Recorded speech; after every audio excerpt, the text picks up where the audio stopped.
And pinilit ni Daddy mabigyan ako kahit hirap na siya. And going back sa hospital, I actually asked God, I don't need one day while Daddy was unconscious. I don't need 1 month, 1 year. I just need 1 minute. Wake him up for me, God. And hindi po nasagot yung prayer ko na yun. Because that 1 minute, I want yung tanong ni Daddy, paano na siya mabuhay. I want, although pinangalan niya sa akin Christian, name is John Christian, nasa puso ni Daddy ko ang Christianity. Gusto ko lang siguraduhin na ilaan niya ang buong buhay niya na kay Jesus.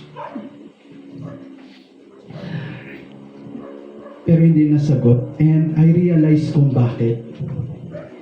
It is He who saves at the end of it all. Kaya kung sa inyo, kung may pagkukulang kayo bilang ina, asawa, anak,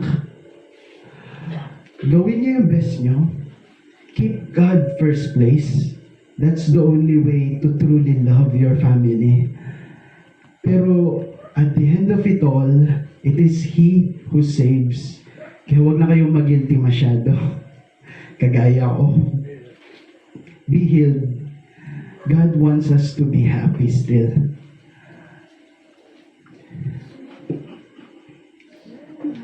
And I am my Father's son. I am proud na si Elvis P. Bato ang binigay ng Diyos sa akin na ama. Masasum up ko ang feelings ko sa kanya right now sa Bible verse na Philippians 1 verse 3.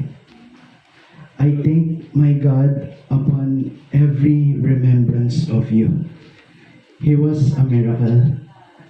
And salamat sa inyo lahat talaga.